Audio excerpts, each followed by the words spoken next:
Hello, जय हिंद प्यारे साथियों। देखिए आज हम लोग देखने वाले हैं प्यारे बच्चों सभी के लिए सबसे महत्वपूर्ण क्लास कि ऑब्जेक्टिव याद कैसे करें। जैसे कि आप लोग भी ऑब्जेक्टिव वगैरह याद करते होंगे तो भूल जाते होंगे, बहुत सारा प्रॉब्लम होता होगा। या तो आपको ऑब्जेक्टिव समझने में नहीं आता होगा, अगर आता भी है याद भी होता होगा, थोड़ा देर बाद आप भूल जाते हैं।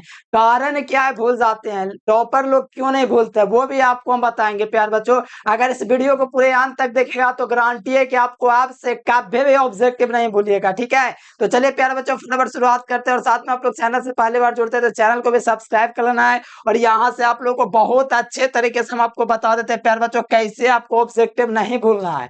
बहुत भूल चुके हैं आप लोग ऑब्जेक्टिव। अगर इस वीडियो को आप लोग देख लीजिएगा तो कहीं कोई दिक्कत नहीं होगा। ठीक है तो देखिए आप लोग किसी भी क्लास के लिए ऑब्जेक्टिव देख रहे हैं, कैसे याद करना है सभी क्लास के लिए इंपॉर्टेंट है। मैं अनुभव बताऊंगा कैसे आपको याद कर रखना है। ठीक है, तो ऑब्जेक्टिव याद कर कैसे करें, यही आपका प्रॉब्लम है। आप लोग कहीं कहीं भूल जाते हैं और कुछ तेज तरार विद्यार्थी रहते हैं उसको याद रह जाता है। उसका एक ही कारण है, वो उसको याद रह जाता है, वो भी कारण बताऊंगा। और आप में एक बहुत बड़ा कारण है जो आपको याद नहीं रहता, वो भी बता देता हूँ। ठीक है, पहले बात, कोई भी ऑब्जेक्टिव है, मान लीजिए कि रामधारी से दिनकर का जन्म कब हुआ, या कोई भी फिजिक्स का क्वेश्चन उठा लीजिए, प्रकाश के तीखे कोण से मुड़ने की घटना को विवर्तन कहते हैं। जब तक उसका अर्थ नहीं समझिएगा जब तक आप लोग उस ऑब्जेक्टिव का आंसर कभी भी याद नहीं कर सकते हैं। मान लीजिए याद भी कर लिए रट के तो भूल जाएंगे। तो सबसे पहले आपको याद करने के लिए पहले तो ऑब्जेक्टिव को अपने भाषा में आपको पढ़ना पड़ेगा। जैसे मान लीजिए कोई ऑब्जेक्टिव है, पहला ऑब्जेक्टिव के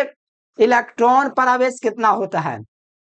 तो इलेक्ट्रॉन पर, यानी कि इलेक्ट्रॉन, मान लीजिए कोई पदार्थ आपका, मान लीजिए कोई इलेक्ट्रॉन है, इलेक्ट्रॉन पर कितना आवेश होता है। क्वेश्चन को समझिए, इलेक्ट्रॉन पर पूछा जा रहा है आवेश कितना है। या तो आप कोई और क्वेश्चन लीजिए, मान लीजिए कि आवेश का मात्रक क्या होता है। तो आप लोग सोचिए आवेश को किसमें मापते हैं, तो आपको पता चलेगा आवेश को मापते हैं कूलम में, यानी आवेश का मात्रक कूलम। मान लीजिए कोई और ऑब्जेक्ट ले लीजिए, मान लीजिए कि रामधारी सिंह दिनकर का जन्म कब हुआ था।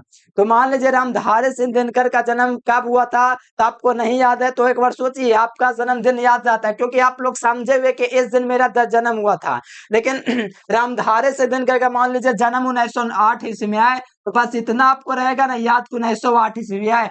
मान लीजिए अगर जगह पूछेगा तो जगह आपको याद रहेगा सिमरिया बेगूसराय। क्यों? क्योंकि आप लोग इस ऑब्जेक्टिव का मतलब समझ चुके हैं। यानी पहले बात, कोई भी ऑब्जेक्टिव है तो अपने भाषा में आपको पढ़ना है। मान लिया जाए किसी भी सब्जेक्ट का क्वेश्चन है, मान लीजिए केमिस्ट्री का एक क्वेश्चन है कि मान लीजिए हीरा कैसा पदार्थ है। तो हीरा आपको पता है कि संयोजक क्रिस्टल होता है। ये संयोजक क्या होता है तो वो आप लोग अगर जानते हैं तो अच्छी बात है, नहीं भी जानते हैं बस इतना याद रखना है, संयोजक परमाणुओं से बना, ये जो होता है संयोजक परमाणुओं से मिलकर बना होता है। ठीक है, परमाणुओं द्वारा बना होता है। तो इसका मतलब समझिए कि जैसे कि हीरा कैसा पदार्थ है, तो हमको पता है हीरा, ग्रेफाइट, सिलिका जितना भी होता है संयोजक बंध द्वारा जुड़ा होता है, मतलब परमाणुओं द्वारा जुड़ा होता है। तो ये अपने भाषा में उसको समझिए क्या कहा जा रहा है। अगर नहीं भी आप लोग थोड़ा कमजोर, उतना बढ़िया आप कोचिंग नहीं ज्वाइन कर पाए तो आप लोग अपने मन में ऐसा इमेजिन कीजिए कि आप लोग इसका मतलब जानते हैं, अपने तरीके से इसको मतलब में कन्वर्ट कर लीजिए,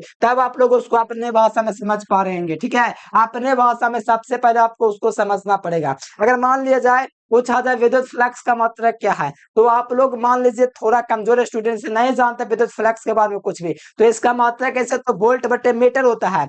तो आप लोग को याद ऐसे रखना पड़ेगा कि वोल्ट बटे मीटर, यानी कि विद्युत फ्लक्स को मापेंगे वोल्ट बटा मीटर में, ऐसे याद आपको रखना पड़ेगा। यानी कि आपको अपने भाषा में याद रखना पड़ेगा। ये अपने भाषा में मैंने ट्रिक बताया। अब मान लीजिए अगर थोड़ा सा आप लोग पढ़ते हैं, ज्यादा मेहनत करते हैं, तो आपको फार्मूला याद होगा। तब फार्मूला होगा तो अधिकतर चीज ऑब्जेक्टिव सब्जेक्ट सारा चीज का तरीका याद करने का फार्मूला ही होता है। जैसे मान लीजिए विद्युत फ्लक्स का आप लोग को याद करना है, तो फाई बराबर आपको क्या फार्मूला है, फाई बराबर ए इंटू डी ए। तो यहाँ से आपको अगर पता होगा विद्युत तीव्रता का मात्रक क्या होता है, तो विद्युत तीव्रता, अच्छा वोल्ट बटा मीटर लगा दे, इसका मात्रक वोल्ट मीटर होता है विद्युत फ्लक्स का। ठीक है, गलत से लिखा गया है। देखिए विद्युत तीव्रता का मात्रक क्या होता है, तो विद्युत तीव्रता का जो मात्रक होता है प्यारे बच्चों वोल्ट बटे मीटर होता है। और क्षेत्रफल का मात्रक क्या होता है, तो मीटर स्क्वायर होता है। तो यहाँ से 1 मीटर से 1 मीटर काटेगा तो मात्रक क्या निकल जाएगा, वोल्ट इंटू मीटर मात्रक निकल जाएगा। इस प्रकार से आपको याद रखना पड़ेगा।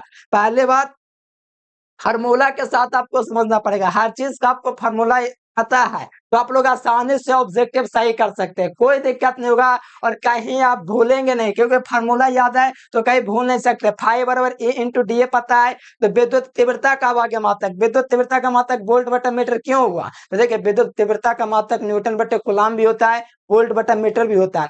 विद्युत सामर्थ्य के बारे में पढ़े होंगे तो उसके बारे में आपको पता होगा, या विद्युत परिनामता पढ़े होंगे तो उससे पता होगा कि वोल्ट बटा मीटर भी मात्रक होता है विद्युत तीव्रता का। ठीक है, तो इस प्रकार से आपका हो गया विद्युत फ्लक्स का मात्रक वोल्ट इंटू मीटर। ठीक है, अब मान लीजिए आपको फार्मूला नहीं याद रहेगा तो आपको इमेजिन करके ही याद करना पड़ेगा। पहली बात आपको अपने भाषा में पढ़ना पड़ेगा, और दूसरी बात मान लीजिए आपको गोल भी सेट करना पड़ेगा कि हमको इतना ऑब्जेक्टिव याद करना है, उतना जितना भी ऑब्जेक्टिव याद करेगा प्यारे बच्चों उसको आपको मनन करना, मतलब मनन का मतलब है खुद से सोचना पड़ेगा। जैसे मान लीजिए आप आज याद किए विद्युत फ्लक्स का मात्रक क्या होता है, तो विद्युत फ्लक्स का मात्रक वोल्ट इंटू मीटर होता है। क्या होता है? विद्युत फ्लक्स का मात्रक वोल्ट इंटू मीटर होता है। ये कैसे हुआ थोड़ा सोचिए कि विद्युत फ्लक्स का मात्रक वोल्ट इंटू मीटर हुआ, क्योंकि फार्मूला होता है विद्युत फ्लक्स का फाई बराबर ए इंटू डी ए। तो यहाँ पर विद्युत तीव्रता का मात्रक होता है वोल्ट बटे मीटर और क्षेत्रफल का मात्रक मीटर स्क्वायर। तो यहाँ 1 मीटर से 1 मीटर कटेगा तो बचेगा क्या चाहिए? Volt meter. अब मान लीजिए कोई ऑब्जेक्टिव आप लोग याद किए, मान लिया जाए आप लोग याद कर लिए क्रिस्टल 4 प्रकार के होते हैं, तो क्रिस्टल 4 प्रकार के होते हैं, तो वो सोचिए कौन कौन से वो क्रिस्टल है जो 4 प्रकार के होते हैं। तो पहले आपको पता होगा आयनिक होता है, संयोजक होता है, आणविक होता है, धात्विक क्रिस्टल, 4 होता है। तो उसके बारे में सोचिए, ये 4 प्रकार हैं और इसके 4 भाग है। जैसे आप लोग भाई हैं 4 गो, समझे क्रिस्टल का भी 4 गो भाई, ऐसा होता है। तो अपने भाषा में आपको सोचना पड़ेगा, अपने मन से उसको इमेजिन करना पड़ेगा, तभी आपको याद रहेगा। मान लिया याद किए राटे भूल गए, इसका कारण इसका मतलब आप लोग उसको इमेजिन नहीं कर पाए, उसको कल्पना नहीं कर पाए कि हमको ऐसे बांटना, ऐसे मतलब आपको खुद से सोचना पड़ेगा, तभी आपको याद रहेगा ऑब्जेक्टिव। ठीक है, और देखिए सोते समय और उठते समय आपको ऑब्जेक्टिव को थोड़ा रिवीजन डाल लेना है। मान लीजिए जो अच्छी तरीके से याद होगा उसको तो ठीक है, जो जिसमें प्रॉब्लम हो रहा है वहां पर थोड़ा सा स्टार मार दीजिएगा, इससे हाईलाइटेड हो जाएगा ना, तो आपको उस पर ज्यादा ध्यान जाएगा, ज्यादा ध्यान जाएगा तो ज्यादा बार रिवीजन होगा, जिससे आप कभी भी नहीं भूलेंगे।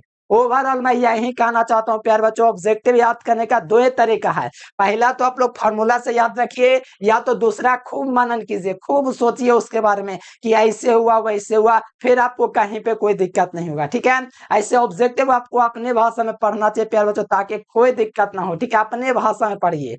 तो मैं यही कहना चाहता हूँ प्यारे बच्चे, अगर आप लोग ऑब्जेक्टिव लेना चाहते हैं, सब्जेक्टिव लेना चाहते हैं, पूरे संपूर्ण तैयारी करना चाहते हैं, तो एक नंबर मैं दे दे रहा हूँ, उस नंबर पर थोड़ा आप लोग कांटेक्ट करके नोट्स भी ले लीजिएगा और थोड़ा तैयारी भी कर लीजिए। मेन टारगेट आपका होना चाहिए बोर्ड एग्जाम में कम नंबर नहीं, पहला बात आपको पढ़ने के लिए भी कुछ टारगेट होना चाहिए। क्या टारगेट होना चाहिए? कि बोर्ड एग्जाम में आपका कितना परसेंट लाना है, आपको स्कूल में सबसे ज्यादा नंबर लाना है कि अपने घर में सबसे ज्यादा नंबर लाना है, कि आपको अपने कोचिंग में सबसे ज्यादा नंबर लाना है, कि आपको जिला में सबसे ज्यादा नंबर लाना है, कि आपको पूरे बिहार में सबसे ज्यादा नंबर लाना है, किसमें आपको नंबर लाना है। पहला बात एक टारगेट आप लोग फिक्स कर लीजिए कि टारगेट आपका क्या है।